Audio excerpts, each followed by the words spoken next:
भाई कर दो शुरू। Lecture number 60।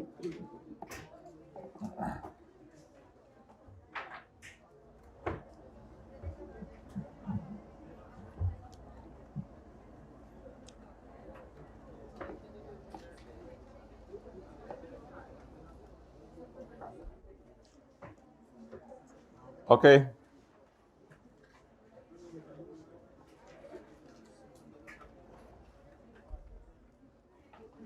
Page number 268,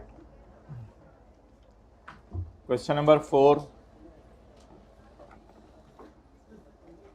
under the provisions of income tax ordinance 2001 state the rules relating to residential status of AOP. AOP कब resident बनती है, ये तो हमें पता है, आसान सा है। Also explain the taxability of income of AOP.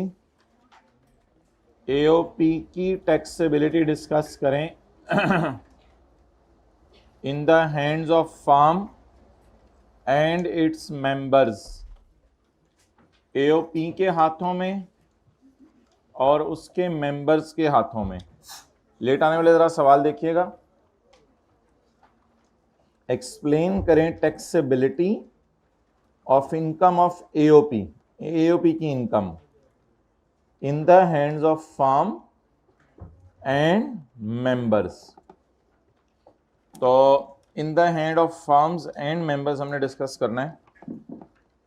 तो in the hands of firm ये होगा सेक्शन 92 का 1।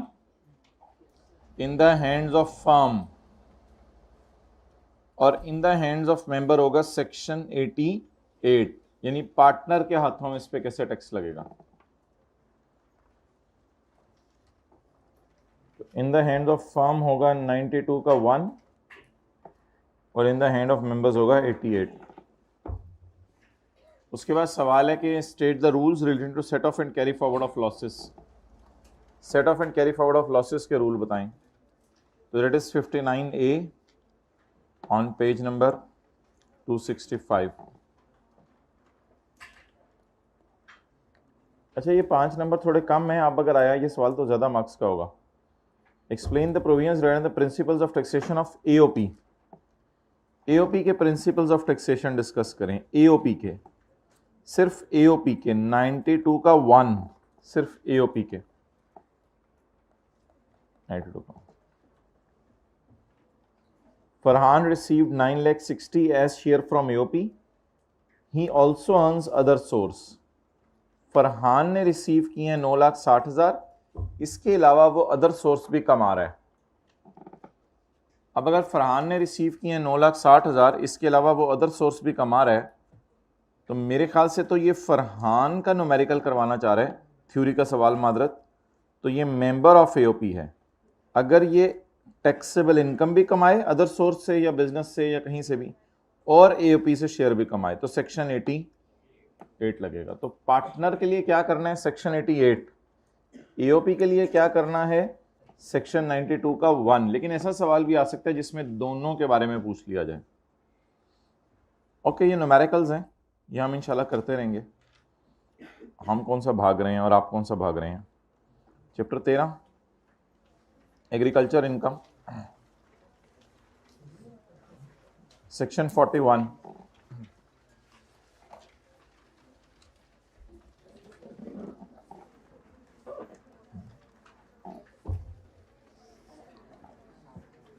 Agriculture income derived by person shall be exempt from tax.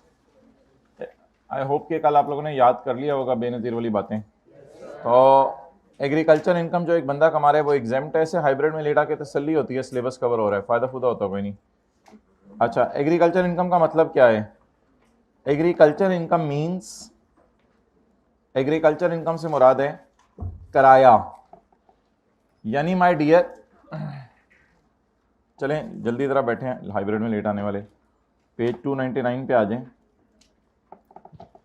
अभी ज़रा फ्रेश बात शुरू हुई है एग्रीकल्चर इनकम की, प्लीज़ छोड़ दें ये गले मिलना, ये सारा क्लास हो रही है। एग्रीकल्चर इनकम का क्या मतलब है। एग्रीकल्चर इनकम का मतलब है कि जैसे हाइब्रिड का सब, तो एग्रीकल्चर इनकम लो जी, अब और लेट आ जाएं। एग्रीकल्चर इनकम का मतलब है रेंट।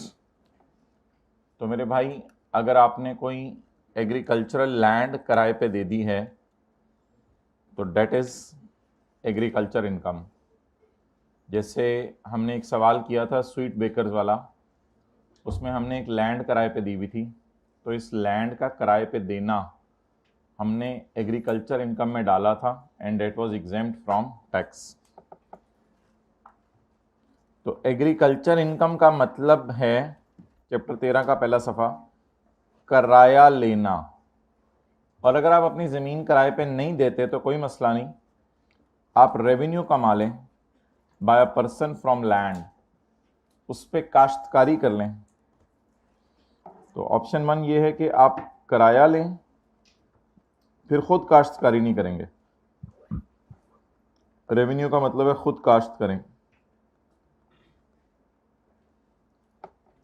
तो दोनों सूरतों में इनकम फ्रॉम एग्रीकल्चर समझी जाएगी जी, लेकिन शराइत दो हैं, चाहे आप किराया लें चाहे खुद काश्त करें। भाई बातें बड़ी इंपॉर्टेंट है आज, चाहे आप किराया लें चाहे खुद काश्त करें, लैंड पाकिस्तान में होनी चाहिए और एग्रीकल्चर पर्पस के लिए यूज़ होनी चाहिए।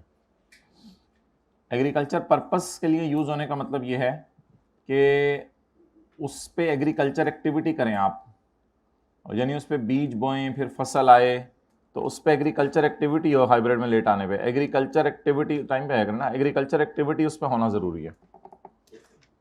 और अगर खुद ब खुद जड़ी बूटियाँ निकल आई हैं तो ऑब्वियसली वो एग्रीकल्चर इनकम नहीं है, क्योंकि आपने उसको एग्रीकल्चर पर्पस के लिए इस्तेमाल नहीं किया था, वो खुद ब खुद निकल आई। तो मेहनत करेंगे तो उसका फल मिलेगा, वो माफ़ होगा। अच्छा, point B is a repetition. आप जो इनकम कमा रहे हैं किसी लैंड से जो पाकिस्तान में है फ्रॉम एग्रीकल्चर। पॉइंट 2 ये ज़रा समझने वाला है।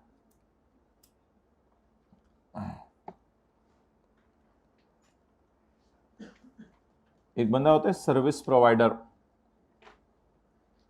सर्विस प्रोवाइडर ये होता है कि मिसाल के तौर पे ये अखरोट हैं, तो अखरोट ऑब्वियसली दरख्त के साथ अगर जुड़े हुए हैं तो इनके गिर्द एक ग्रीन कलर का खोल होता है, उसके अंदर एक ब्राउन कलर का खोल होता है। तो इधर मेरे ख्याल से जो 70% बच्चे बैठे होंगे उन्होंने तो ये ब्राउन कलर का खोल ही देखा होगा, उन्होंने ये ग्रीन कलर का खोल नहीं देखा होगा। अगर एग्री करते हैं तो हाथ खड़ा कर दें। तो ग्रीन कलर का खोल होता है, इसके बाहर ये आप लोगों ने देखा नहीं होगा, बहुत से लोगों ने नहीं देखा हुआ। तो ये आज जाके ज़रा नेट पे देखिएगा, यू विल फाइंड इट। तो अखरोट के बाहर एक ग्रीन कलर का खोल होता है, तो वो मार्केट में लेके जाने से पहले उतारना ज़रूरी होता है। ये जो ब्राउन कलर का आप उतारते हैं ये तो घर आके उतारते हैं, ये इंडिपेंडेंट बात है। तो जो मार्केट में लाने से पहले काम किया जाए, तो अब जब भी ये मार्केट में लाया जाएगा तो मार्केट में लाने से पहले इस ग्रीन कलर के खोल को जुदा किया जाएगा।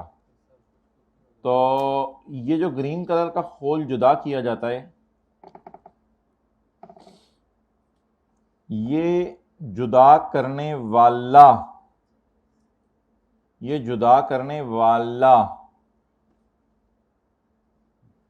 अगर वो उसको सर्विस प्रोवाइडर कहेंगे,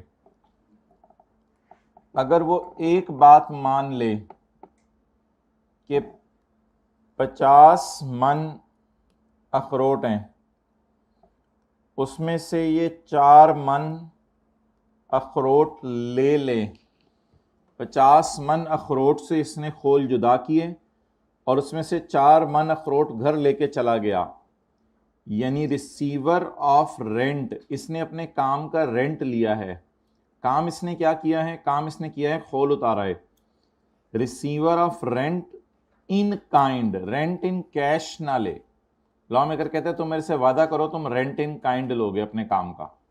अगर तुम मेरे से वादा करते हो कि तुम अपने काम का रेंट इन काइंड लोगे तो मैं तुम्हें इजाज़त देता हूं कि तुम्हें खोल उतार के अगर उसने 2 लाख दे दिया तो वो तुम्हारी इनकम है जिस पे तुम्हें टैक्स देना पड़ेगा।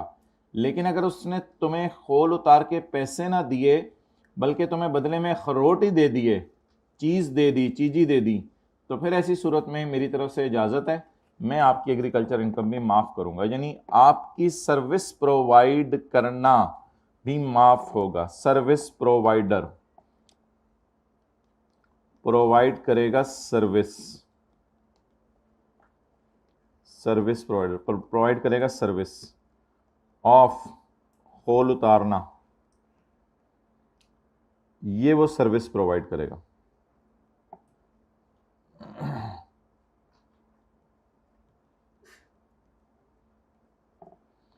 और अगली चीज रिसीव रेंट इन काइंड, आप रिसीव करें रेंट इन काइंड, यानी 50 मन में से 4 मन आप ले लें। तो अगर ये शराइत पूरी हो रही हैं तो फिर आपकी इनकम भी माफ है, नोट कर लो, फिर आपकी इनकम भी माफ है। सर्विस प्रोवाइडर वो बंदा होता है जो ऐसा काम करे जो मार्केट लेके जाने के लिए जरूरी है। मार्केट लेके जाने के लिए खोल उतारना जरूरी है या ब्राउन वाला भी उतारना जरूरी है? ब्राउन वाला उतारना जरूरी तो नहीं है जो बाहर लगा हुआ है, वो तो लगाया भी हम अखरोट ले लेते हैं सर पे मारने के अंदर।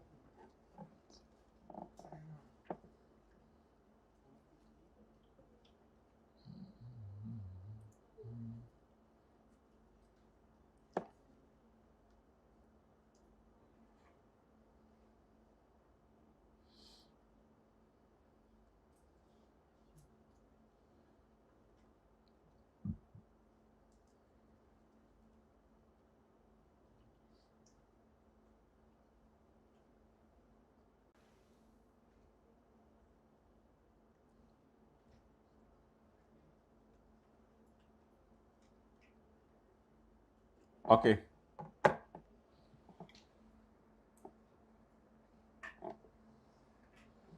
द परफॉर्मेंस काम करना,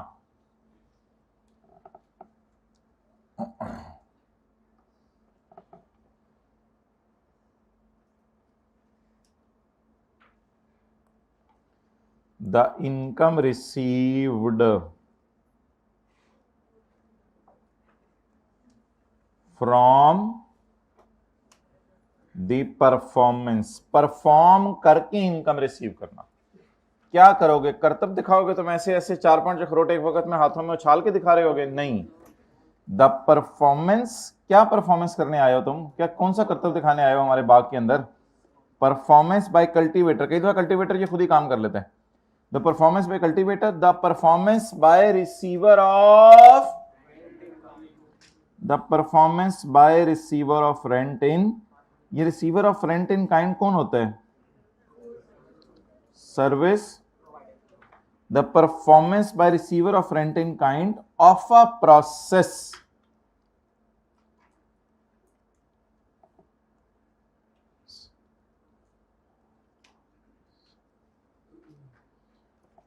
ये जरा हाईलाइट किस तरह करेंगे आप लोग पता नहीं। Income received from performance of process, ये मेन लाइन है। Income received from performance of process, किसको परफॉर्म करना? प्रोसेस को। Income received from performance of process, process employed, process किया, फॉर, क्यों किया? टेकिंग द प्रोड्यूस टू, क्योंकि अगर ये ना करते तो चीज मार्केट ना जाती, ये किया तो गई, ना करते तो ना जाती, तो किया तो गई, तो ना करते तो ना जाती। अच्छा, इसके बाद अब 4 मन फसल आ गई है receiver of rent in kind के पास, और फर्ज करें यहां कल्टीवेटर ने कोई काम नहीं किया, कई दफा कल्टीवेटर भी काम कर देते हैं। अच्छा, फर्ज करें 4 मन फसल आ गई है receiver of rent in kind के पास और 46 मन फसल है कल्टीवेटर के पास। अब ये दोनों जाके बाजार में बेचेंगे, दोनों जाके बाजार में भाई जल्दी आओ ना, हाइब्रिड में सबको डिस्टर्ब करते हैं। द सेल बाय कल्टीवेटर, अगर वो ओनर है, कई दफा कल्टीवेटर मजदूर भी होता है, कई दफा कल्टीवेटर मजदूर भी होता है, तो वो मालिक को काम कर देता है। कई दफा कल्टीवेटर मालिक भी होते हैं। द सेल बाय कल्टीवेटर 40 मन और receiver of rent in kind of the फसल, जो भी फसल निकली है, जो भी अखरोट निकले हैं, जो भी चीज निकली है, ऑफ प्रोड्यूस, उसका सेल करना बाजार में भी माफ है। खोल उतार कर 4 मन घर लाना भी माफ है, और घर से लेके जाके अब अपने घर में बैठ के उसका तेल तो नहीं बनाना अखरोट का, बना भी सकते हैं, तो उस 4 मन का बाजार लेके जाना भी माफ है।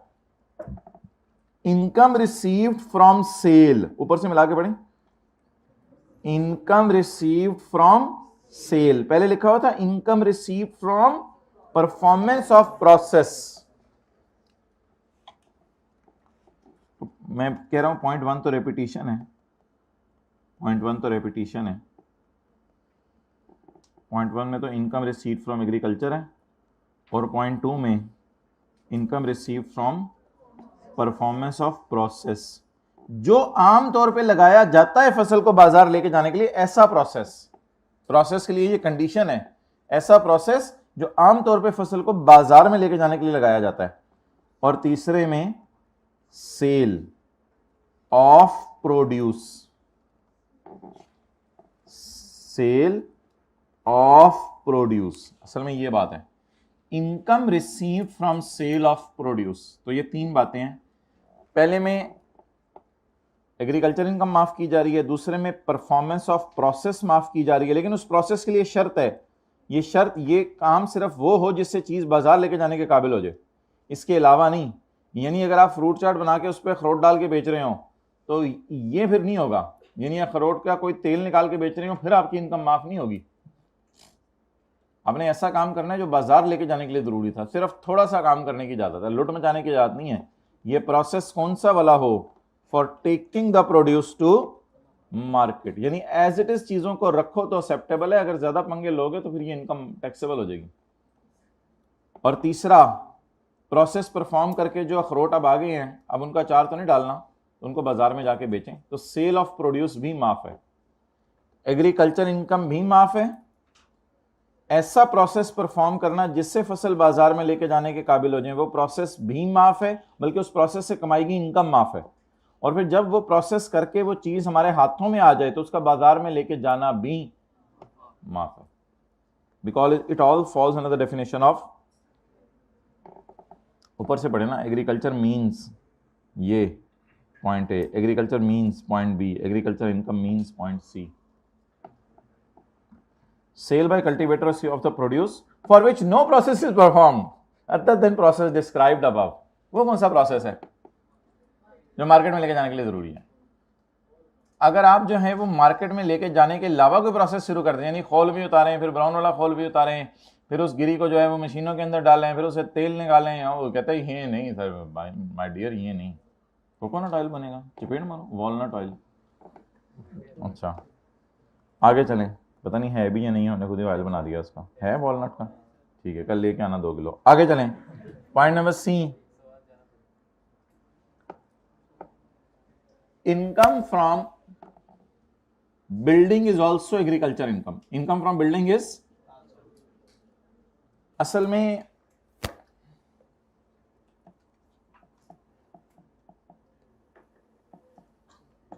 ठीक है, होगी बातें, चलें अब मुझे सीए करा लेना है।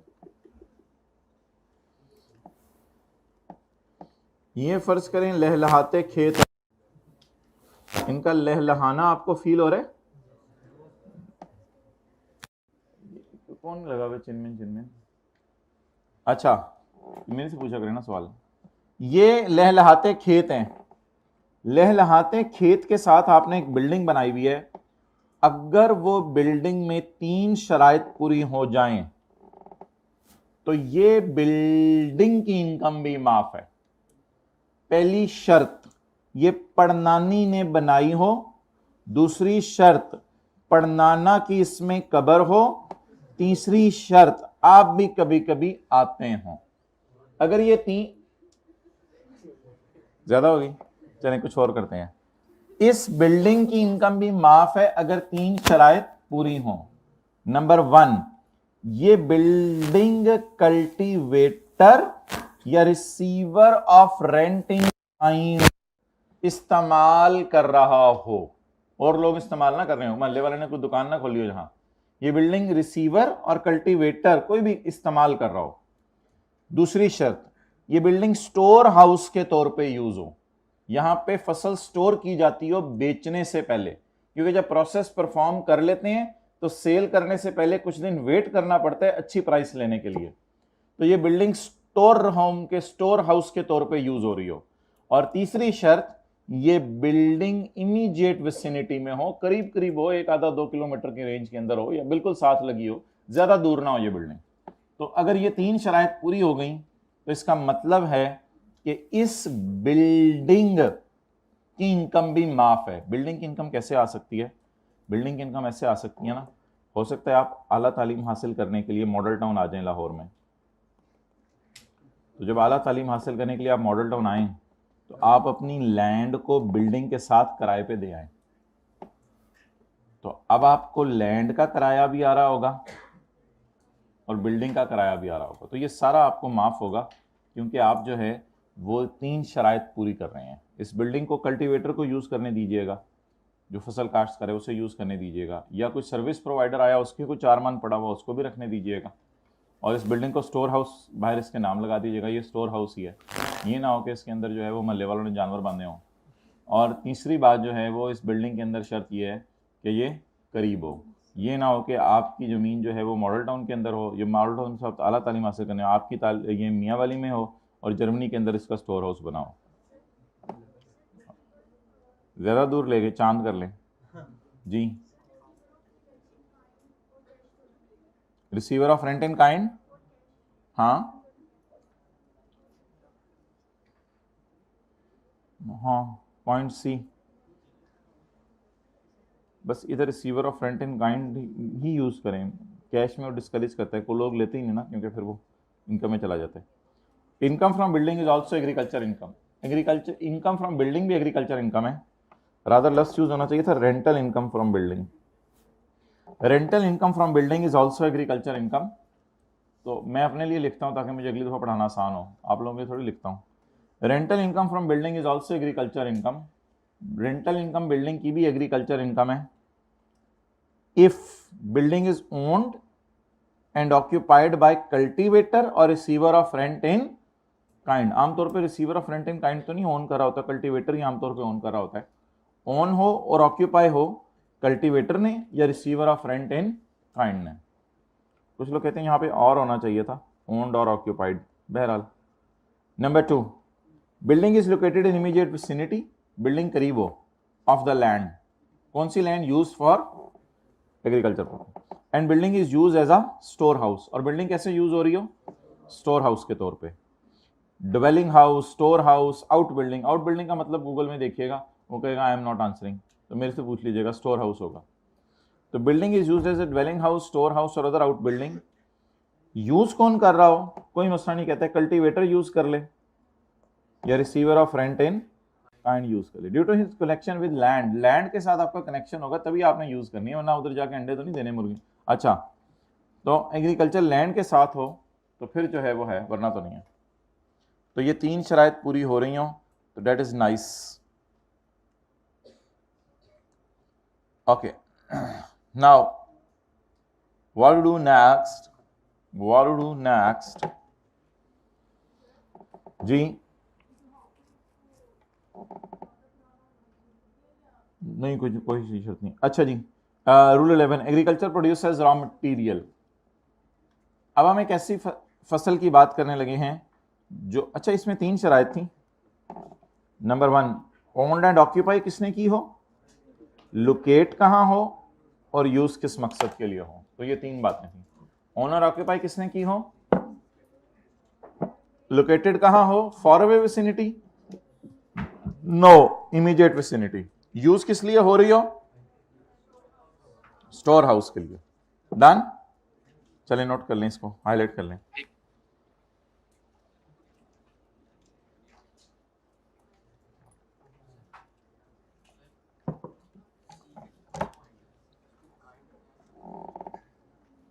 काइंड वाले के लिए है बस। Receiver of rent in kind ही है इधर। ओके,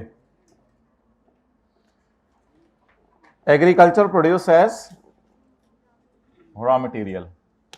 कई दफा ऐसा होता है आप एग्रीकल्चर प्रोड्यूस को किस मकसद के लिए इस्तेमाल कर लेते हैं? रॉ मटेरियल के लिए। तो लॉ मेकर कहता है मैं इस बात को एक्नॉलेज करता हूं कि आप कभी कभी एग्रीकल्चर प्रोड्यूस को किस मकसद के लिए इस्तेमाल कर लेते हैं? बोलें, रॉ मटेरियल के तौर पे। तो इसकी जो है वो कई मिसालें जो हैं वो दी जा सकती हैं। ये तो नेवर एंडिंग स्टोरी है।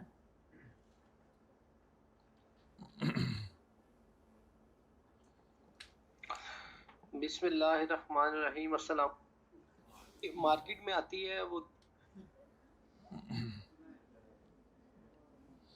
आप पहले नंबर पे जाके उसको देखें और उसको देखें।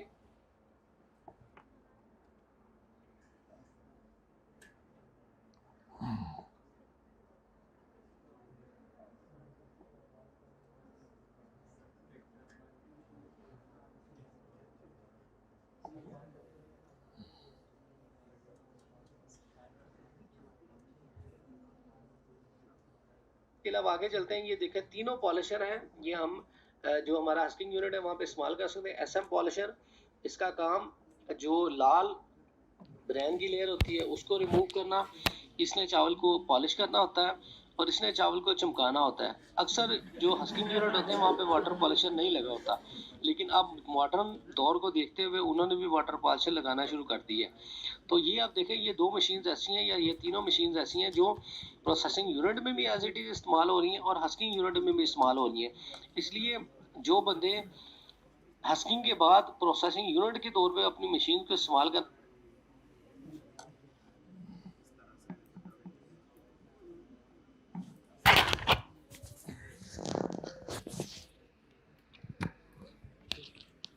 तो बेसिकली होगा ये कि आपकी जो फसल है डेट इज काश्त की जाएगी।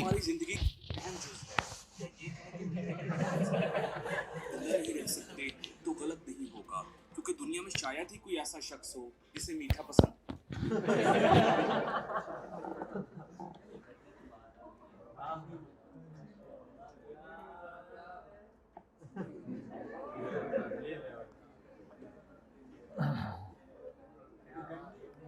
गन्ने,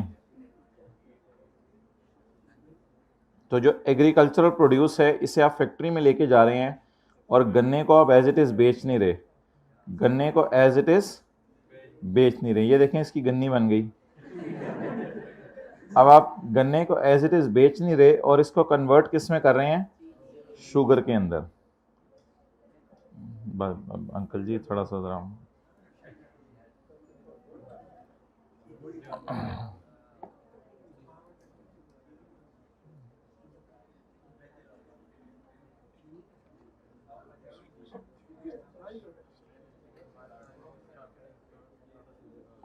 okay.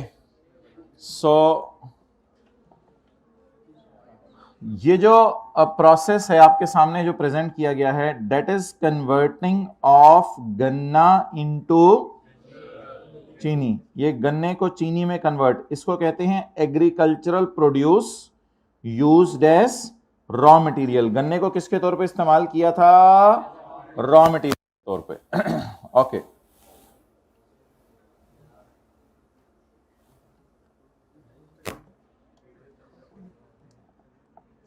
Ganna used as raw material. Where a person who is cultivator or receiver of rent in kind uses ganna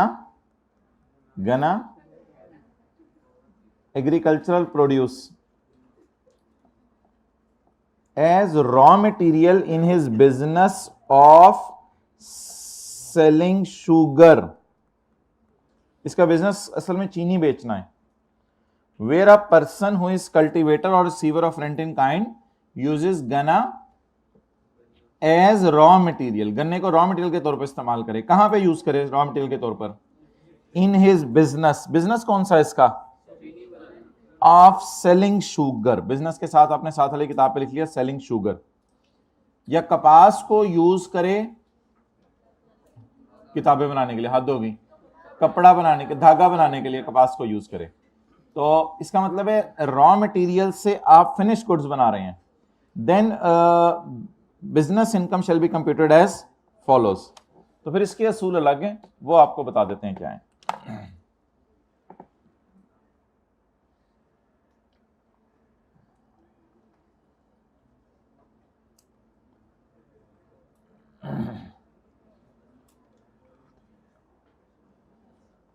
मुकरम वाला सवाल निकाल लें चैप्टर 18 में।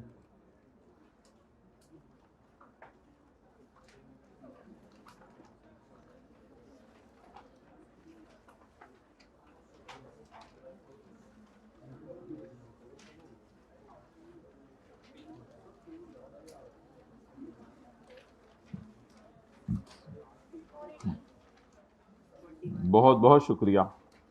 418 भाई फरमा रहे हैं, 418 जी निकाल लें।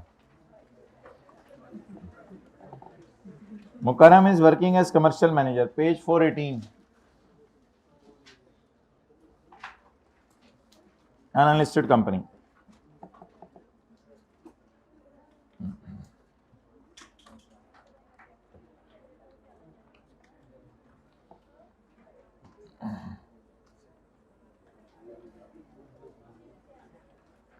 ये सवाल आज का आपका होमवर्क है और मुझे फिर बता दीजिएगा इसमें कोई मसला आया तो, ये होमवर्क के तौर पे नोट कर लें।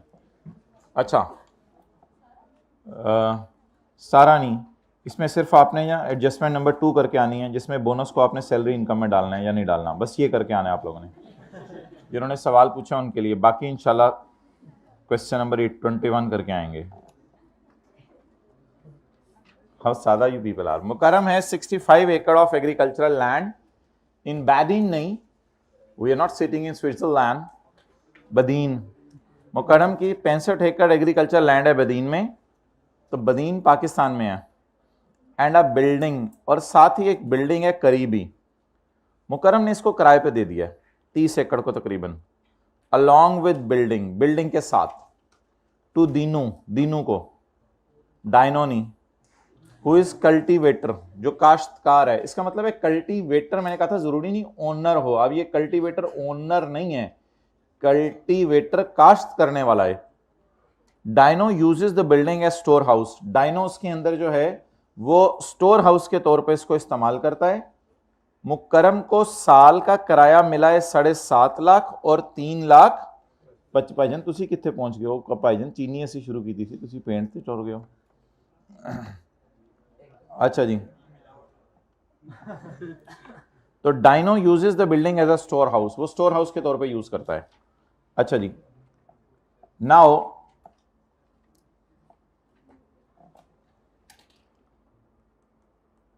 अगर मैं न्यूमेरिकल के फेस की बात करूं तो you can write down like this, agriculture income, rent, land का कितना है 750, बिल्डिंग का टोटल 1075। इसको आप टोटल इनकम तक पहुंचते हुए ऐड भी कीजिएगा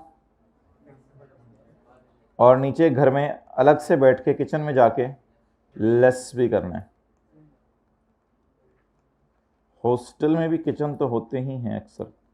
1075, तो इसको एग्रीकल्चर इनकम के तौर पे न्यूमेरिकल के फेस पे ऐड भी करेंगे और लेस भी करेंगे। मैं आपको नोट करने का टाइम दूंगा।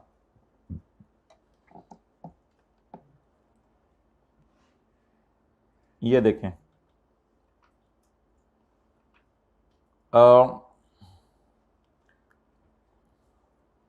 आप रेंट कमा रहे हैं फ्रॉम लैंड, 2 शराइत पूरी होनी चाहिए, लैंड पाकिस्तान में होनी चाहिए और एग्रीकल्चर पर्पस के लिए यूज होनी चाहिए। तो 41 के 2 के 1 की रोशनी में ये जो आपने लैंड से किराया कमाया है ये माफ है। 41 के 2 के 1 की रोशनी में, क्योंकि लैंड पाकिस्तान में है और मुकर्रम ने जिसको दी हुई है वो एग्रीकल्चर पर्पस के लिए इस्तेमाल कर रहा है लैंड को, क्योंकि कल्टीवेटर का लफ्ज आ गया ना, ये नहीं बताया उसने फसल क्या काश्त कर रहा है। तो लैंड का किराया माफ है क्योंकि लैंड एग्रीकल्चर के लिए इस्तेमाल हो रही है और पाकिस्तान में है। बिल्डिंग के लिए 3 शराइतें, ओन्ड और ऑक्यूपाइड बाय कल्टीवेटर और receiver of rent in kind, located in immediate vicinity and used as dwelling house. तो इमीडिएट विसिनिटी में भी है, कहां लिखा हुआ है, इमीडिएट विसिनिटी में भी है बिल्डिंग, और दूसरा इसको इस्तेमाल स्टोर हाउस के तौर पे किया जा रहा है, और डाइनो यूजेस का मतलब है कि कल्टीवेटर यूज कर रहा है। तो तीनों शराइत अल्हम्दुलिल्लाह पूरी हो रही हैं।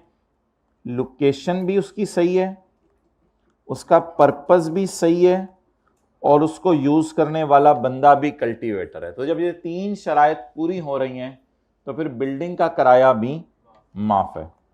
तो इट मींस के 41 का सी, 41 के 2 का सी भी पूरा हो रहा है। तो 41 के 2 के सी की रोशनी में 3,25,000 भी अल्हम्दुलिल्लाह माफ है। आगे चलें, नोट करने दूंगा मैं। Mukarram is also running a small rice husking unit in Badin. Rice husking unit in Badin, rice husking unit in Badin से यह मुराद है कि ये लहलहाते खेत हैं और ये इसका यूनिट है factory. He is using agricultural produce as raw material in factory to produce finished goods। यानी आम तौर पर बाजार में रॉ राइस भी बिकता है, आप लोगों को नहीं मिलेगा, ये होलसेलर्स को मिलता है जो बड़ी बड़ी तादाद में खरीदते हैं, फिर बाद में उसको खुद साफ करा के बेचते हैं। तो रॉ राइस भी बाजार में बिकता है।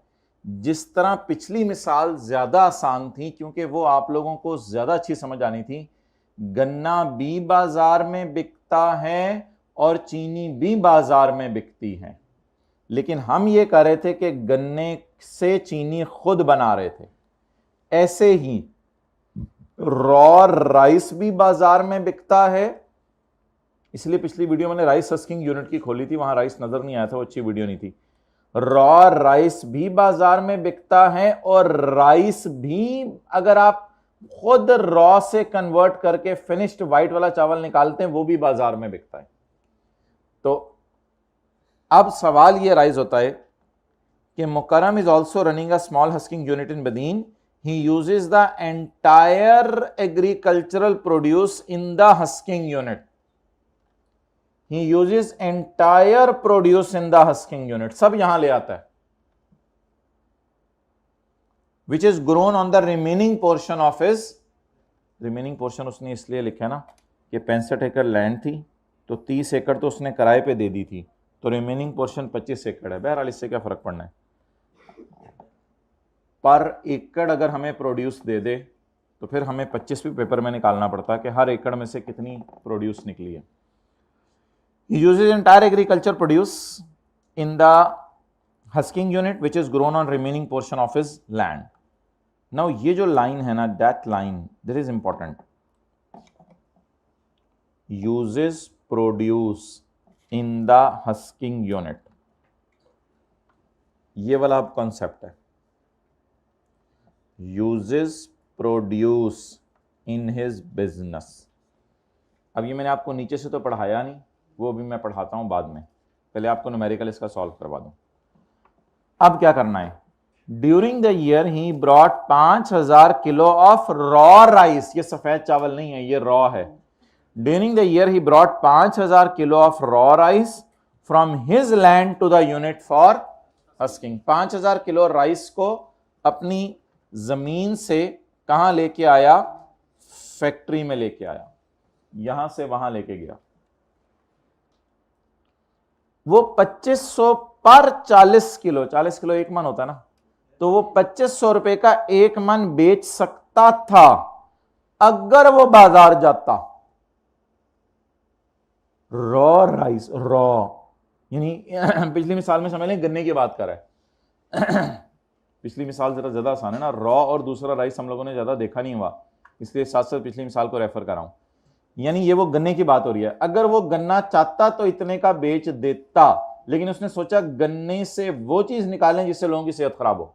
तो अगर वो चाहता तो रॉ राइस बेच देता, लेकिन उसने सोचा कि नहीं, मैं रॉ राइस नहीं बेचता, मैं प्रॉपर राइस बेचता हूं जो फिनिश्ड है। अच्छा, वैसे रॉ राइस कितने रुपए किलो है? 2500 रुपए का 40 किलो है। 1 किलो कितने का? 60। 12.5 वाले तो क्लास से बाहर जाना, 12 रुपए किलो चावल बेच रहे हैं, इन्हीं से जाके ले लें आप लोग यार, बाहर जाके दुकान लगा लो अपनी।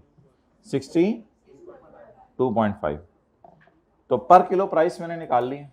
पर किलो प्राइस वैसे ज़्यादा आसान है, निकाल ली तो ज़्यादा बेहतर है। 40 किलो 2500 का है तो 1 किलो 62.5 का है। ऑब्वियसली सर, इनमें क्या बड़ी बात है। तो he sales from rice husking units at 860। ये कौन सा सफेद वाला चावल है या रॉ वाला चावल है? रॉ वाला। ही सेल फ्रॉम यूनिट, पुत्र यूनिट से उसने चीजें बेची हैं। तो ये कौन सा वाला चावल होगा? ये सफेद वाला होगा। जैसे ये गन्ना था तो ये, तो इधर रॉ राइस है तो इधर व्हाइट राइस समझ लें। तो he sale from husking units to date 8,60,000। Now working number 1, that is income from business, that is taxable, that is not exempt. हाँ, अगर आप as it is raw rice बेच देते वो माफ था, लेकिन अब तो आपने ऐसा प्रोसेस शुरू कर दिया जिसके बगैर भी बाजार जा सकता था। आप ऐसा प्रोसेस आप परफॉर्म करें उसके बगैर बाजार जा सकता था। आपको पागल हो आप सफेद में कन्वर्ट करके बेच रहे हो, आप पागल हो आप चीनी में कन्वर्ट करके बेच रहे हो, आप पागल हो आप कपास को धागे में कन्वर्ट करके, कपास भी बाजार में बिकती है। तो अब आप पकड़े गए हो, अब आप ऐसा काम कर रहे हो जिसके बगैर बाजार जा सकती थी ये चीज। अब आप ऐसा प्रोसेस परफॉर्म नहीं करे जो बाजार लेके जाने के लिए जरूरी है। बाजार वैसे भी गन्ना बिकता है, बाजार वैसे भी रॉ राइस बिकता है, बाजार के अंदर वैसे भी कपास बिकती है, कोई और धागा बना ले उससे, कोई और शर्टें बना ले उससे। आपने तो ब्लंडर मार दिया। अब आप आज पकड़े गए हो, अब आप इनकम फ्रॉम बिजनेस कमा रहे हो जो टैक्सेबल है। तो it is not agriculture produce, it is sale from factory, so that's why it is taxable. ये सेल फ्रॉम फैक्ट्री है। तो इसमें प्रॉपर न्यूमेरिकल सॉल्व करते हैं। सेल कितनी है बिजनेस की? 8,60,000। चलें रुपीज़ में भी कर लें, यहाँ पे रुपीज़ इन थाउजेंड में ले जाएंगे बाहर, ठीक है, यहाँ रुपीज़ में कर लें। 8,60,000 लेस यहाँ ना आपने fair value of produce minus करनी होगी। ब्रॉट फ्रॉम लैंड, जो आप अपनी लैंड से लाए हैं, बाजार से लाए हैं या अपनी लैंड से लाए हैं।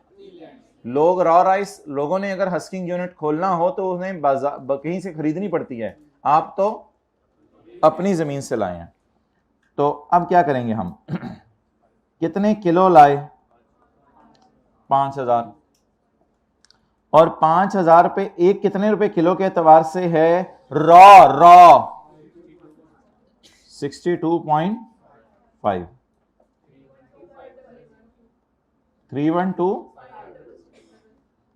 312,500। अच्छा यार, मैं ज़्यादा टेक्निकल चीज़ों में नहीं पढ़ा। कोई ये भी बच्चा कह सकता है कि फिर ये 5,000 किलो बिक गया है, तो 8,60,000 को डिवाइडेड बाय 5,000 करके देख लें सर, कि 8,60,000 को डिवाइडेड बाय 5,000 किलो करके देखें सर। 8,60,000 को डिवाइडेड बाय 5,000 किलो करके देखें तो 172 रुपये किलो अल्हम्दुलिल्लाह बाजार में चावल बिक जाता है। कोई नॉर्मल क्वालिटी वाला हो तो ये 172 रुपये किलो बाजार में बिका है। ये क्योंकि 172 रुपये किलो बाजार में इसलिए बिका है कि ये कौन सा वाला राइस है? ये वाइट वाला राइस है। ये रॉ राइस, रॉ कितना था? 62.5, लेकिन जब उसको वाइट में कन्वर्ट किया तो फिर तो बहुत महंगा हो गया। लेकिन मैं तो ये चक्रों में पढ़ना ही नहीं चाह रहा कि ये कितने का बिका बाजार के अंदर। मैं आपको फर्क बताना चाह रहा था 8,60,000 और 3,12,500 में। अगर किसी को समझ आ गया तो हाथ खड़ा कर दे। 8,60,000 तो चीनी की कीमत है, 3,12,500 तो गन्ने की कीमत थी। 3,12,500 रॉ राइस की कीमत है, 8,60,000 तो हाँ his sale from rice was stood इतने, whereas other operating expenses were 10,000. Other expenses, और भी खर्चे होंगे, जारी बात है, सिर्फ फसल ही तो खर्चा नहीं होती ना, और भी खर्चे होंगे। कितने और खर्चे? 10,000। जवाब 53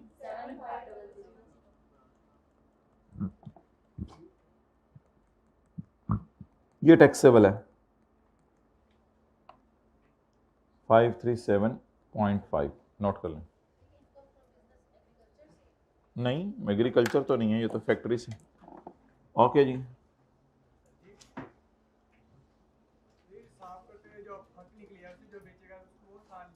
हाँ जी,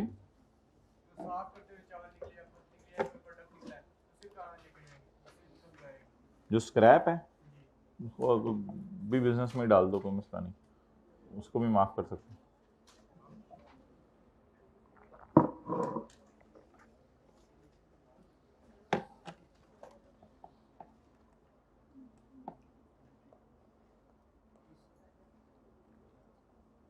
लाइन के पार वर्किंग है और लाइन से इधर न्यूमेरिकल का फेस है। हाँ जी,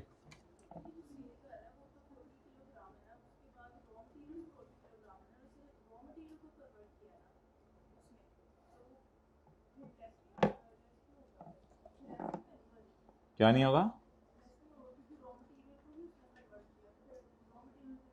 सेल में से कॉस्ट ऑफ सेल लेस होती है ना, तो इसकी कॉस्ट ऑफ सेल है या खुद बना रहा है चीज़ें?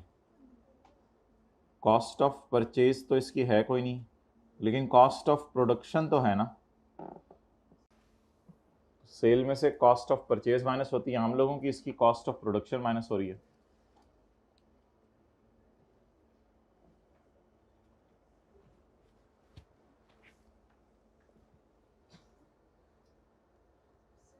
जी,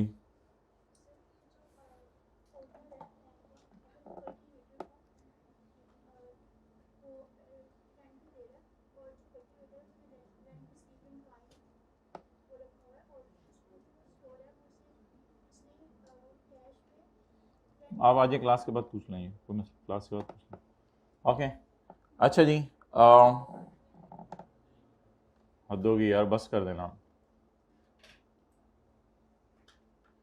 537.5 को मैं दोबारा लेस क्यों नहीं कर रहा न्यूमेरिकल के फेस पे?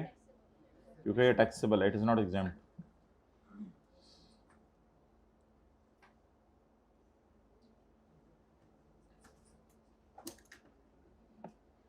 बट स्टिल जल्दी नोट करें,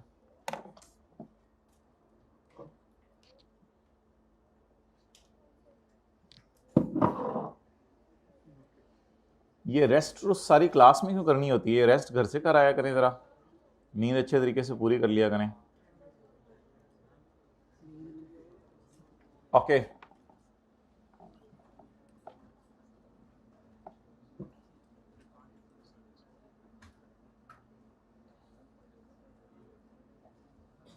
अच्छा भाई,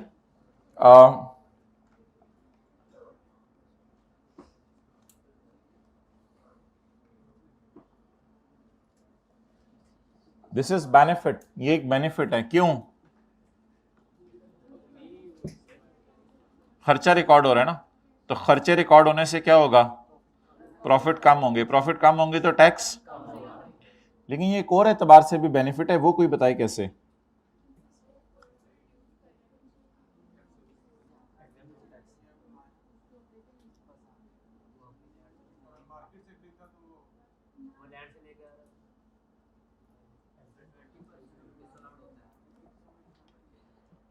असल में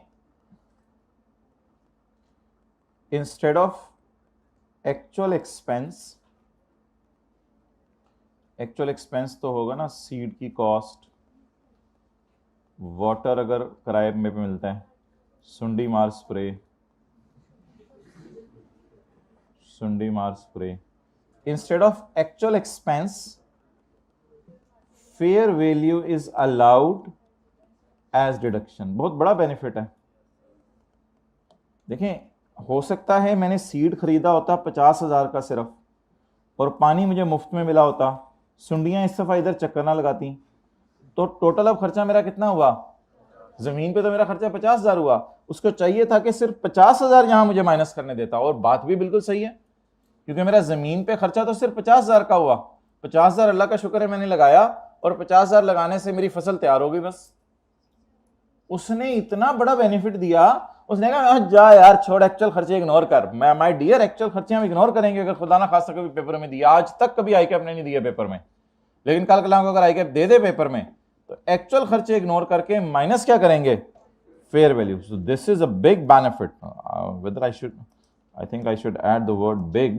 दिस इज बिग बेनिफिट। क्या बिग बेनिफिट है? बिग बेनिफिट को मैं सर्कल लगा दूं। एक्चुअल कॉस्ट माइनस नहीं हो रही जो जमीन पे काश्तकारी की है, बल्कि जमीन पे काश्तकारी की एक्चुअल कॉस्ट इग्नोर करके आप पूरी की पूरी फेयर वैल्यू माइनस करने दे रहे हो। That is a big benefit. So right down it as a big benefit and put the logic of benefit in bracket. Instead of actual expense, fair value is allowed as deduction. Actual expenses की मैंने मिसालें दी हैं, फिर पता नहीं आप ये किस तरह लिखते हैं आप, और घर जाके किस तरह समझ आता है। उल्टा लिखेंगे, उल्टा समझ आएगा।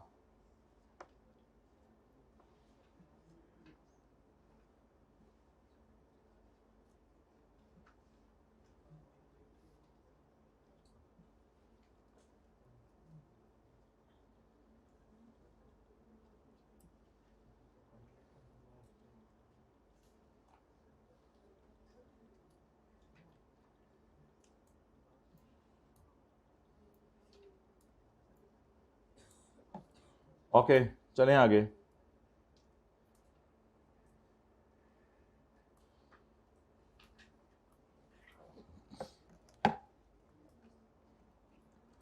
ये थर्ड रो में उनको उठा दें मुराकबे से, दोनों को।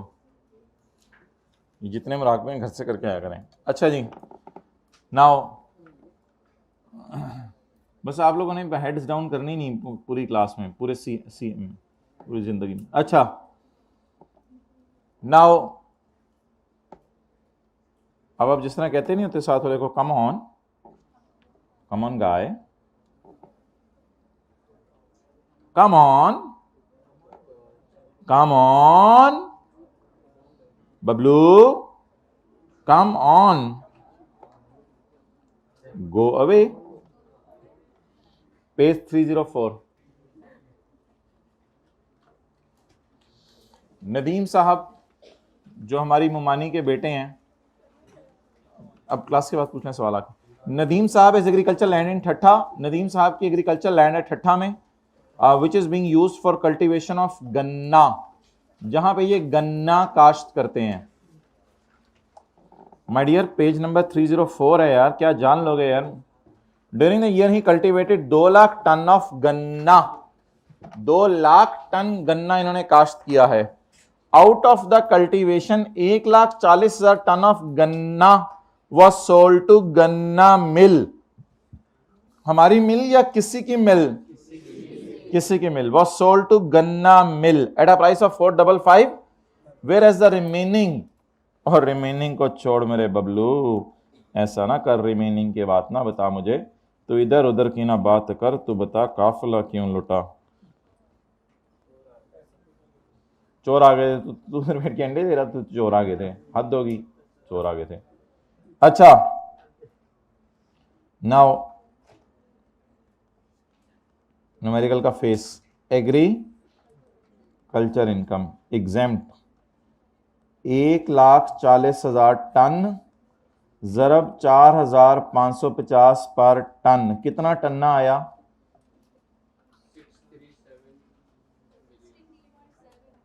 63.7 मिलियन। आंडा आंडा आंडा, गरम आंडा गरम आंडा गरम आंडा, 6 अंडे, रुपीज इन मिलियन। ओके, ये माफ क्यों है?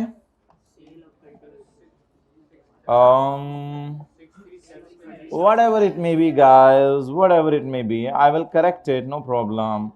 You just relax and have a relaxing nap in this class. You're here for naps. My dear, ये रेवेन्यू रिसीव हो रहा है पाकिस्तान से, ठट्ठा पाकिस्तान में है, for agriculture purpose sugar cane. तो 41 के 2 के ए की रोशनी में ये जो 1,40,000 है, 41 के 2 के ए की रोशनी में ये माफ हो जाएगा। जवाब क्या आ रहा था? 637 मिलियन। इसको हम ऐड करेंगे और जब टोटल आ जाएगा इसमें से लेस कर देंगे, 637। Okay. Was sold to sugar mill at a price of $4 with the button, where the remaining quantity was used in his own sugar mill. Remaining quantity तो 60,000 बनती है ना, 2 लाख में से 1,40,000 के लीटर के बगैर ही शायद 60,000 ton was use in his own sugar mill, यानी कि वो फसल को फैक्ट्री में ले आया। During the year there were no other purchase of sugar cane by his sugar mill. तो sort of cost of sale जहन में लाएं तो परचेजेस कोई नहीं है हमारी, लेकिन प्रोडक्शन है, और उसकी मैंने आपको थोड़ी देर पहले कहा था कि फेयर वैल्यू ढूंढनी है। परचेजेस कोई नहीं है हमारी। परचेज उसने कहा 0 है तो मैंने भी लिख ली। The sale of his sugar mill stood at 310। Sale of his sugar mill stood at 310, whereas total expenses other than बीज वगैरह 19 मिलियन। ये खर्चे माइनस करने की इजाजत है, ये असल में फैक्ट्री के खर्चे होंगे। मैंने कहा जमीन के खर्चे माइनस करने की बजाय, मैंने कहा जमीन के खर्चे माइनस करने की बजाय फेयर वैल्यू माइनस कर लो, लेकिन अदर एक्सपेंसेस हैं कोई, वो माइनस करने की इजाजत है, उसमें कोई मसला नहीं है। अदर एक्सपेंसेस, ऑपरेटिंग एक्सपेंसेस, वो माइनस, जमीन के खर्चे माइनस करने की इजाजत नहीं है। Whereas total expenses other than raw material amounted to 19 million. Other expenses 19 million. There was no opening stock. There was no opening stock. And there was no closing stock. अब produce की fair value कैसे निकालूं? वो तो दी नहीं उसने मुझे, दी हुई है। प्रोड्यूस कितनी लाए हैं हम उधर से? वैसे 60,000 प्रोड्यूस लाए हैं। किसी और को कितने की बेची है बाजार में? तो फिर किसी को भी बेचे थे तो 400 की बिकनी थी ना। अल्लाह का शुक्र है फेयर वैल्यू तो फिर दी हुई है। तो वो वाला गन्ना इतने के तो ये वाली गन्नी होगी, ये वाला गन्ना होगा जो महंगा बिकेगा। तो वो भी गन्ना है तो ये भी गन्ना, मैं भी गन्ना तू भी गन्ना, मैं भी रानी तू भी रानी, कौन भरेगा पानी? तो 4,550 273। चलें जी, नोट कर लें। कितना? 18। तो पानी की बोतल भरने जाया करें तो साथ वाले को कह दिया करें मैं भी रानी तू भी बानी, कौन भरेगा पानी, इसी तरह वापस आ जाया करें।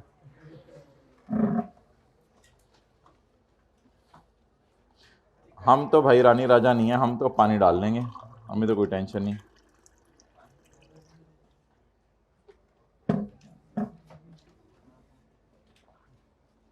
तस्वीर ले रहे हैं, अभी मैंने टोटल किया ही नहीं। इनकम फ्रॉम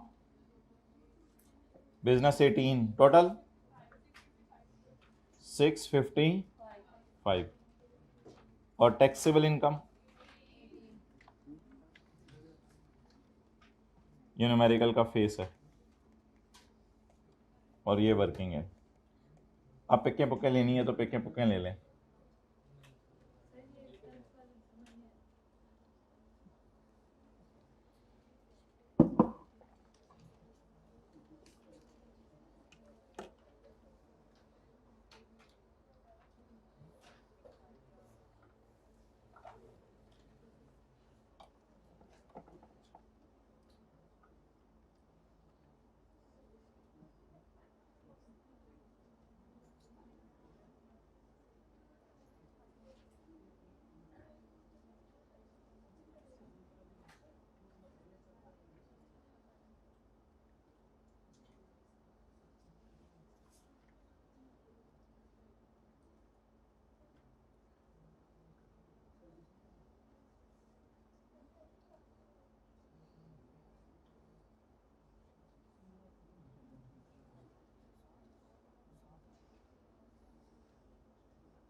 ओके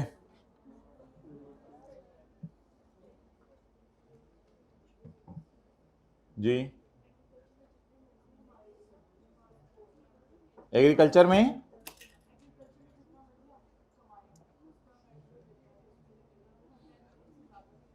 माफ, अच्छा जी,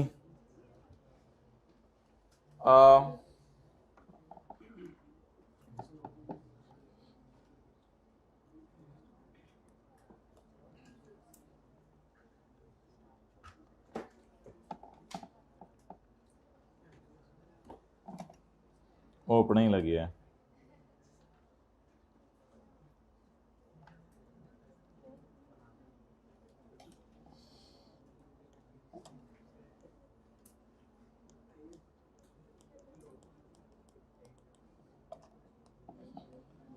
अच्छा, यहाँ जो खर्चे हुए हैं ना आपके सीड के, वाटर के, सुंडी मार स्प्रे के, ज़मीन को नरम करने के, ये खर्चे माइनस करने की इजाज़त नहीं है। इनको कहते हैं खर्चा फॉर रॉ मटेरियल। ये खर्चे माइनस करने की इजाज़त नहीं है। इसकी जगह पूरी फेयर वैल्यू ही माइनस कर लें, खैर।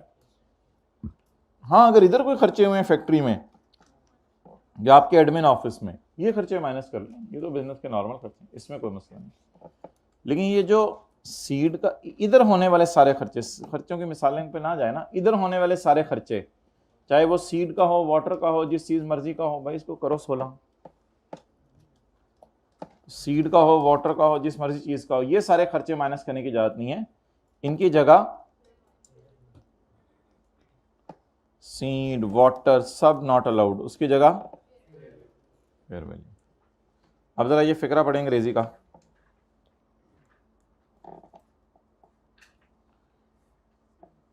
Total expenses other than raw material. Raw material कहां पे होता है? ऑन लैंड पर जो रॉ मटेरियल का खर्चा आया है, वो कहता है मैं नहीं दे रहा आपको, वो मैंने देना भी नहीं आपको, क्योंकि वो कहीं गलती से आप उठा लेना पेपर में, उसको नहीं उठाना होता। अदर देन रॉ मटेरियल खर्चे, अल्लाह का शुक्र है हमारे 19 मिलियन है, उनको आप माइनस करना कर लो, वो कोई मसला नहीं। तो क्या ये 19 मिलियन में सीड के खर्चे हैं या ये फैक्ट्री और एडमिन वालों की, मुलाजमीन की तनख्वाहें होंगी? ये फैक्ट्री और एडमिन वालों की तनख्वाहें होंगी, ये जमीन के खर्चे नहीं है। हाँ, जमीन पे भी अगर सीड है और कोई लेबर लगी हुई है, वो भी नॉट अलाउड है, वो भी नॉट अलाउड है। उसकी जगह बड़ी चीज अलाउड है, that is fair value. Done जी? कितने लोगों को ये सवाल समझ आ गया? क्वेश्चन 6 ओके करें, फिर चलें आगे। हाइब्रिड में हाथ खड़ा नहीं किया कंजूसी से, अब हाथ खड़ा कर दें। ओके, शुक्रिया।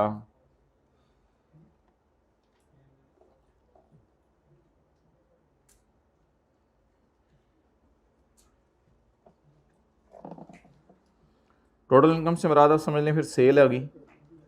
सेल में से क्या माइनस करना है? Fair value of agriculture produce used in business as raw material, तो इसकी फेयर वैल्यू माइनस कर लें।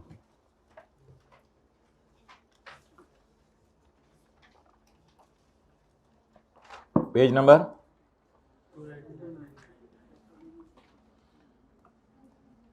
only above amount, fair value, only fair value of fasal can be deducted, no other expenses shall be allowed, no other expense on land। ये ना समझिएगा कि other expenses जो मैंने 2 सवालों में माइनस करके आया हूं वो मैं गलत करके आया हूं। मैं भी तो पिछले 2 सवालों में अदर एक्सपेंसेस माइनस करके आया हूं, लेकिन वो अदर एक्सपेंसेस नहीं है, वो अदर देन लैंड खर्चे हैं। वो ऑपरेटिंग लिखा हुआ था पिछले सवाल में, पहले सब मुकर्रम वाले सवाल में ऑपरेटिंग लिखा हुआ था। इसका मतलब है ये लैंड के खर्चे नहीं है, बिजनेस के नॉर्मल नहीं ऑपरेटिंग सेलिंग खर्चे होते, वो वाले थे। और इस सवाल में तो वाज़ेह लिखा हुआ था other than raw material, raw material के अलावा वाले खर्चे। तो कौन से एक्सपेंसेस नहीं माइनस करने की इजाजत? No other expenses on land shall be allowed.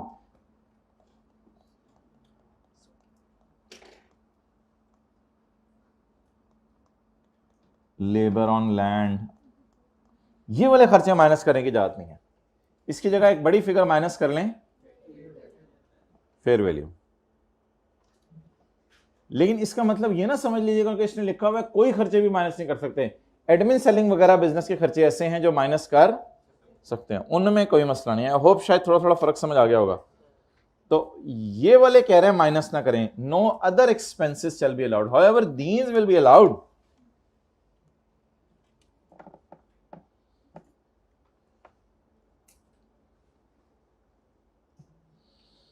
Market value चीज की निकालना तो कोई मुश्किल नहीं। The market value shall be calculated as follows. Market value का तरीका क्या है? अगर चीज आमतौर पे मार्केट में बिकती है इन इट्स रॉ फॉर्म, गन्ना तो बिकता है इन इट्स रॉ फॉर्म, बिकता नहीं मेरे ख्याल से, मेरे ख्याल से तो बिकता है गन्ना रॉ फॉर्म में। और after application of any process ordinarily employed to render it to fit to be taken to market. और कुछ चीज़ें ऐसी होती हैं खोल के साथ नहीं बिकती, खोल उतार के बिक जाती हैं।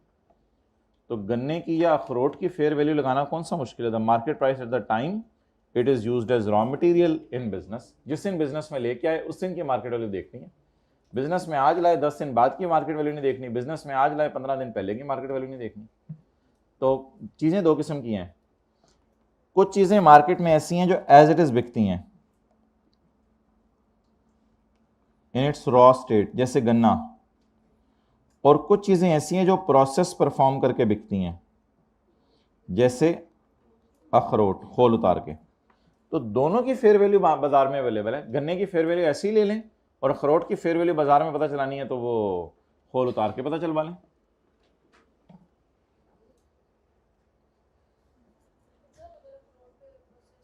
अगर प्रोसेस हो गया वो तो फिर वही फैक्ट्री वाला सारा सीन हो जाएगा। नहीं, वो फिर सारा फैक्ट्री वाला सीन हो जाएगा। फिर उसमें सेल करें, फेयर मार्केट वैल्यू अखरोट की माइनस करें, उससे तेल बनाएं, फ्रूट चाटे बनाएं। इन एनी अदर केस से क्या मतलब है? इसके अलावा वाले ही, ये तो मुझे भी पता था। If produce is not sold in market, अगर प्रोड्यूस मार्केट में बिकती ही नहीं फिर क्या करें? तो मार्केट में से प्राइस पता नहीं चलेगी। यानी आप कोई ऐसी सब्जी ले आए, आप कोई ऐसा फल ले आए, कोई ऐसा जो है वो आप जड़ी बूटी ले आए, कोई ऐसी चीज ले आए जो पाकिस्तान में पहली दफा आई है। मैकेडेमिया पता नहीं कुछ होता है, वो तो नहीं पाकिस्तान में है। एवोकाडो, मैकेडेमिया कर लो ना। तो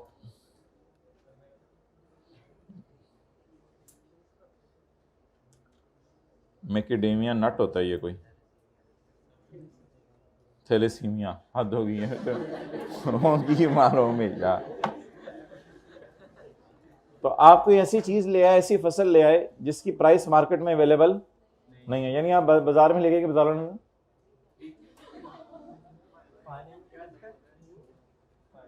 आगे मत्थे पे मारा जा इधर से।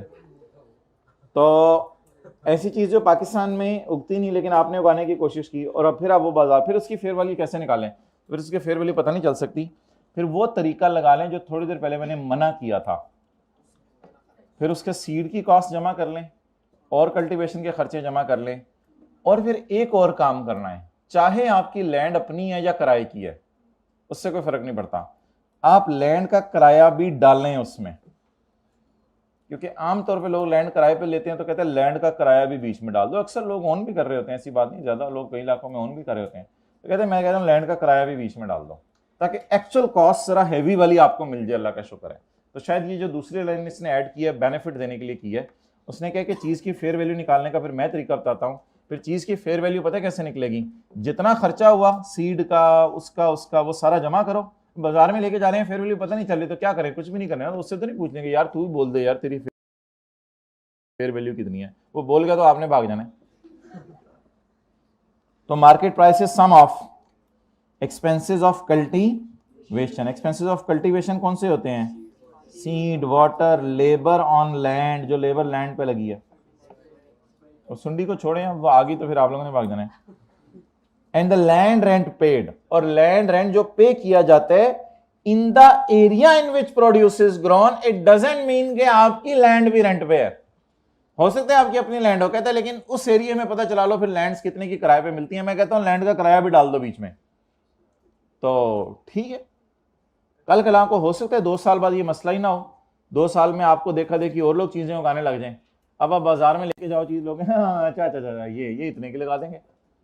तो हो सकता है 2-3 साल शुरू में मसला हो जब आप नई नई चीज पाकिस्तान में लाएं, लेकिन होते बाद में ये मसला ना हो। तो कहते हैं अगर ये मसला है, if produce is not sold in market, तो फिर मेरे पास आ जाओ, मैं तुम्हें फेयर वैल्यू बताता हूं। इधर उधर क्यों धक्के खाने तुमने? तो कैसे फेयर वैल्यू निकलेगी? सीड की कॉस्ट जो यहां लगे, पानी जो यहां इस्तेमाल हो रहे हैं, लेबर बंदे जो यहां इस्तेमाल हो रहे हैं, और लैंड का रेंट, ये सारी चीजें डाल दो तो फिर जो कॉस्ट निकलेगी लैंड की, अल्हम्दुलिल्लाह वो माइनस करने की इजाजत है। Now that will be called as fair value, हालांकि it is not fair value, that will be called as fair value. तो फेयर मार्केट वैल्यू निकालने के कितने तरीके हैं? 2। अगर पता चलती है तो फिर मार्केट प्राइस ही ले लो, अगर पता नहीं चलती बाजार से, कोई रेयर चीज आपने ले ली, तो फिर क्या करें? फिर उसके एक्सपेंसेस जमा कर लें और लैंड का खर्चा भी जरा डाल लें बीच में कि लैंड का किराया कितना है। अगर आपकी लैंड किराए की नहीं है तो भी खैर है, दाएं में जरा पता चला लें लैंड कितने की किराए में मिल रही है। ओके,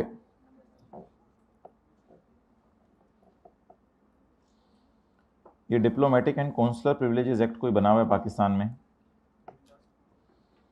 और यूनाइटेड नेशन एक्ट बना हुआ है पाकिस्तान में।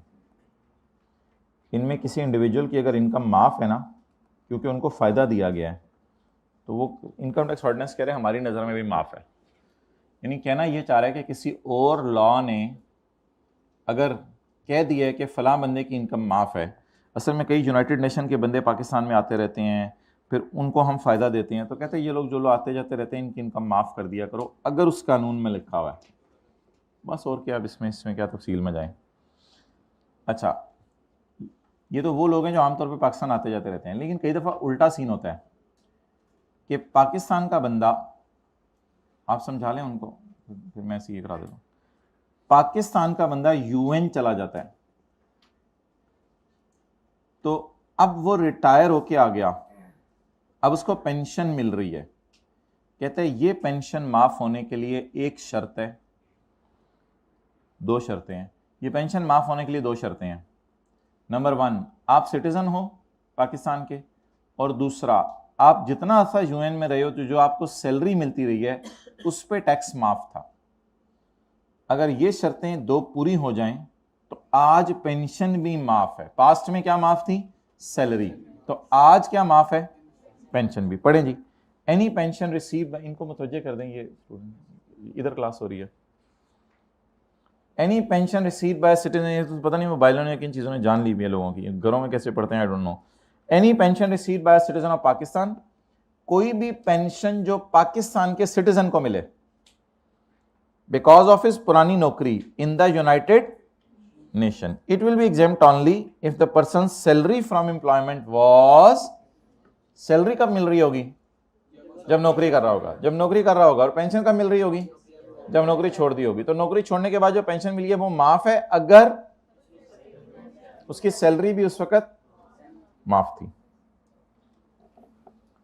Foreign government officials, foreign government officials कौन लोग हैं? जो बाहर की कंट्री के अफसर हैं और पाकिस्तान में आए हुए हैं, फॉरेन गवर्नमेंट ऑफिशियल्स। जैसे आप जर्मनी जाना चाहते हैं तो आप उसकी एम्बेसी में गए तो कोई रैम्बो नाम का बंदा बैठा हुआ था, तो आप हॉलैंड जाना चाहते हैं, उसकी एम्बेसी में गए तो वहां सिम्पसन नाम का बंदा बैठा हुआ था। तो ये हैं फॉरेन गवर्नमेंट ऑफिशियल्स। इनको जो तनख्वाह मिल रही है इनके काम की, सैलरी, वो अल्हम्दुलिल्लाह माफ है। इनको जो तनख्वाह मिल रही है इनके काम की, वो क्या है? माफ है। अगर ये 3 शर्तें पूरी कर दें, पाकिस्तान के सिटीजन आपने नहीं होना और बाहर के सिटीजन हों, ये पहली शर्त। यानी पाकिस्तान का आईडी कार्ड नहीं होना चाहिए आपके पास, वरना आपको ये बेनिफिट नहीं मिलेगा, बाहर का आईडी कार्ड होना चाहिए। दूसरी शर्त, आप वही सर्विसेज परफॉर्म करें जिस तरह पाकिस्तान के बंदे बाहर के मुल्क में कर रहे हैं। यानी ऑब्वियसली अगर हॉलैंड से कोई बंदा पाकिस्तान आता है तो हम भी उसको ऐसे आने तो नहीं देते, उसे 2-3 साल रोलते हैं, फिर उससे कहते हैं अब आपको हम वीज़ा देते हैं पाकिस्तान का। तो आप वही सर्विसेज परफॉर्म कर रहे हो पाकिस्तान में जो पाकिस्तानी बंदे बाहर के मुल्क में आपके मुल्क में परफॉर्म कर रहे हो। और तीसरी शर्त, नहायत ही बच्चों वाली बात है ये, और ये बात होनी भी नहीं चाहिए थी, ये तो बात पढ़ाते हुए भी शर्म आती है, आपको तब माफ करेंगे जब हमारे बंदे को उधर आप भी सैलरी माफ करना, वरना नहीं। वरना यार ये तो अब जहालत है। हमने जो अकरम साहब भेजे हुए ना हॉलैंड के अंदर, उनको भी जरा माफ कर दो, तो फिर आपके जो है साहब हमको इनको भी माफ कर देते हैं। अब ये तो पढ़ाते हुए भी पॉइंट सी शर्म आती है, छोड़ें इसको, पढ़ें बाकी। Salary received by foreign government employees for services rendered to, foreign government कोई सर्विसेज दे रही है ना, बाहर के मुल्क सही बंदे जाएं, shall be exempt following are the conditions.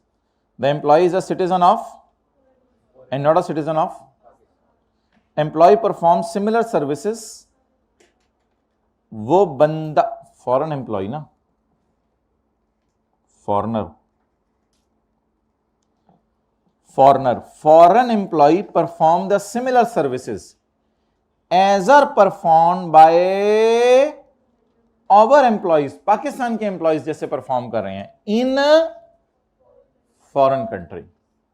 अब ऑब्वियसली तीसरा पॉइंट पढ़ाते हैं मुझे शर्म आ रही है, इस पर आप खुद ही पढ़ लीजिएगा इसको।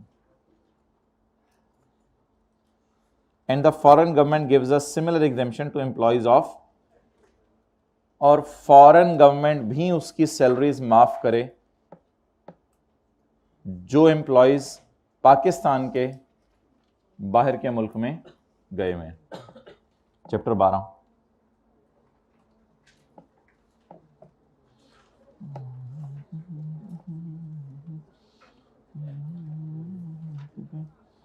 पेज 275, क्लास के बाद आ जाएं, क्लास के बाद आ जाएं।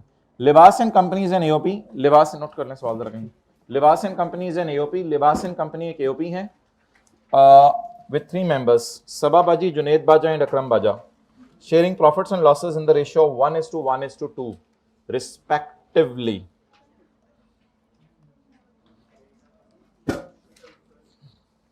पेज नंबर माय डियर मैं नहीं बताऊंगा, मैंने नहीं बताना, आप लोग शेयर दे रहे हैं उसको, पहले पेज सुनता नहीं हो। During the year AOP earn profit before tax of 85 lakh, AOP ने 85 लाख का प्रॉफिट कमाया है फ्रॉम इट्स प्रिंसिपल बिजनेस, जैसे trading of garments. Trading of garments से इसने 85 लाख का प्रॉफिट कमाया है। और AOP is involve in the, in addition, इसके अलावा एओपी इन्वॉल्व है purchase and sale of securities listed on Pakistan stock exchange, इसके अलावा वो सिक्योरिटीज भी बेच रहे हैं। तो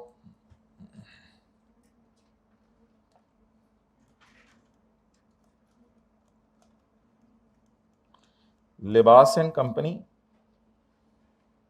पहले सफ़े पे तो हम लिबास एंड कंपनी और सबा का न्यूमेरिकल सॉल्व करेंगे ना, फिर अगले सफ़े पे हम वर्किंग्स कर लेंगे। तो Libas and company AOP, income and tax there on,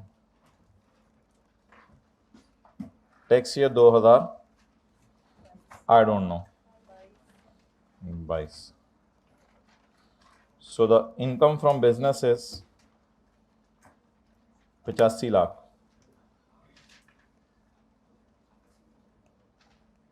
₹8,500 in 1000. Okay, next. I don't know why these people are not noting it down. ये तीसरी रो में तोबा की भी है, रजिस्टर निकालने से खोलने से नीचे रखे हुए हैं bag.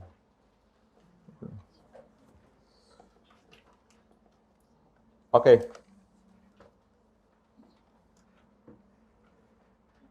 In addition, AOP is involved in the purchase and sale of securities. इसके अलावा AOP सिक्योरिटीज भी बेच रही है।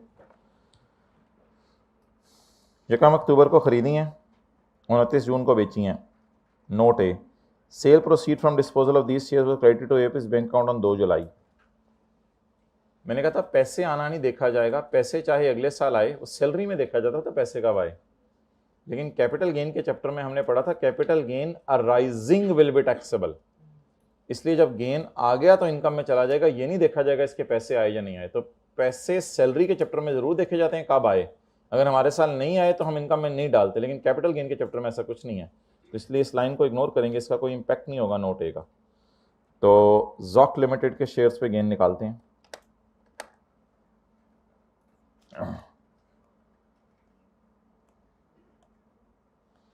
ओके, दूसरे सफ़े पे वर्किंग वन शुरू करते हैं।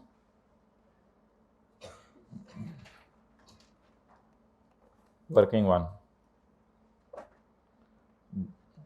Gain on securities, income from capital gain, separate block. जी 2 लाख शेयर खरीदे, 2 लाख ही बेच दिए, 225 और 200, तो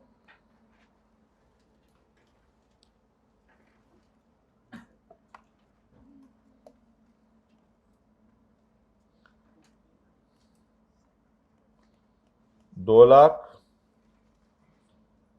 इंटू, सवाल में लिखा हुआ इग्नोर नोशनल अमाउंट, इसका क्या मतलब है?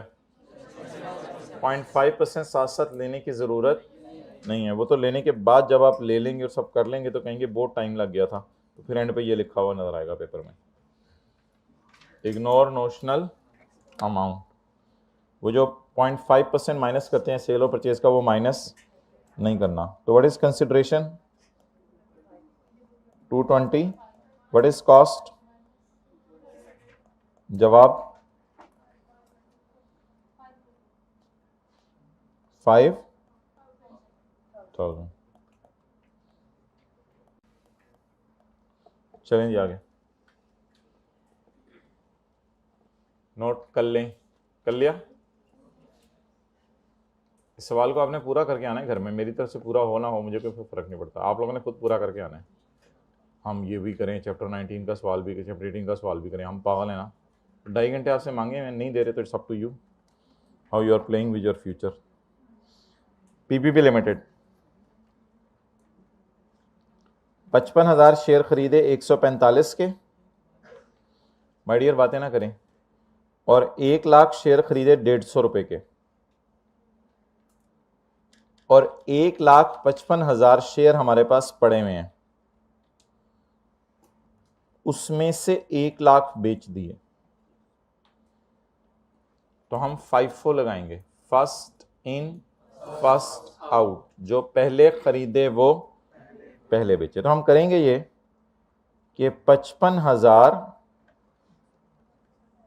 को 180 माइनस 145 करके इनका गेन निकाल लेंगे, बाकी 1 लाख में से जब 55,000 बिक गए तो बच गए और 45, तो 45 मेरे ख्याल से ये वाले बिके होंगे।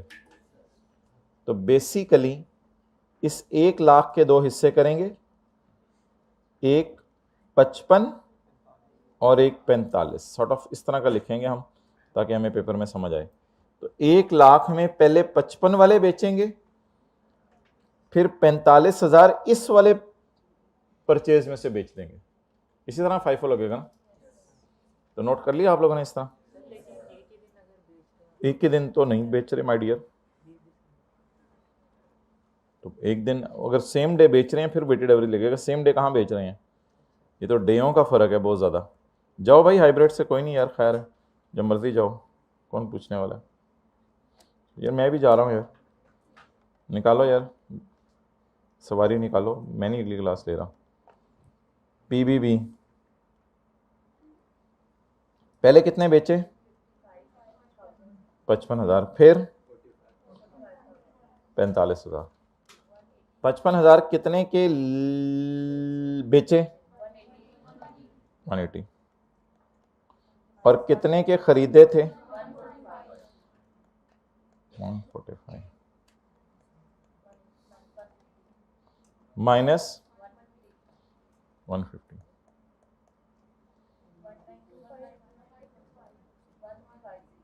One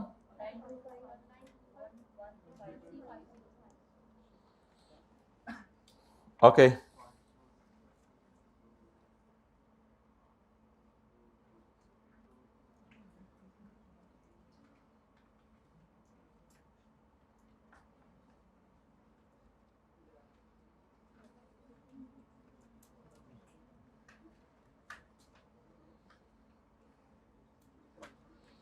okay next, O I, double O I, 1.5 lakh खरीद के 1.5 लाख बेचे, हमें तो ना नजर आवे, तुम्हें क्यों ना नजर आवे? आवे आवे आवे ना आवे, या आवा वो जावे। Due to shortage of funds from making this purchase, इस परचेज को करने के लिए पैसे नहीं थे, हमने 50 लाख रुपया इमरान से आए कैश में ले लिया। इससे कोई फर्क नहीं पड़ता कि वो लेंडिंग मनी बिजनेस में है, बैंक नहीं है वो। हमने कहा था बैंक से कैश में लोन लिया जा सकता है। Imran is not bank, Imran is an individual. इससे कोई फर्क नहीं पड़ता कि उसका काम ही लोगों को पैसे उधार पे देने हैं। पहले ये वाला स्यापा तो खत्म करें, फिर अगली वाली आपा देखते हैं। Working number 2, income from other source, cash में लोन ले लिया।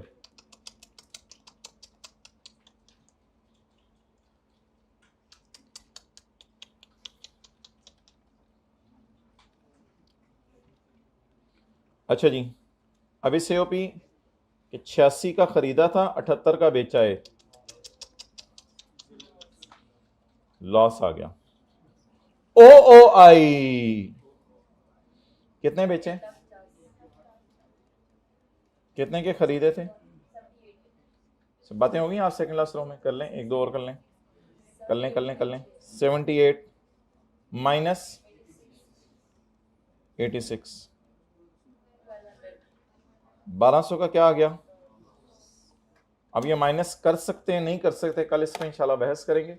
आप लोग फिलहाल कोशिश कीजिएगा इस सवाल को सॉल्व कराएं। एओपी का न्यूमेरिकल खत्म हो गया है, बस फेस पे लेके जानी है फिगर्स। ट्राई कर लीजिएगा, ना भी किया तो कोई मसला नहीं, कल मैंने कराना है। कम से कम आप चैप्टर 18 का क्वेश्चन नंबर 21 जरूर कर लीजिएगा, क्योंकि चैप्टर 18 का क्वेश्चन नंबर 21 इंशाल्लाह रात 10:30 बजे जूम मीटिंग पे डिस्कस होगा। ओके, अल्लाह हाफिज।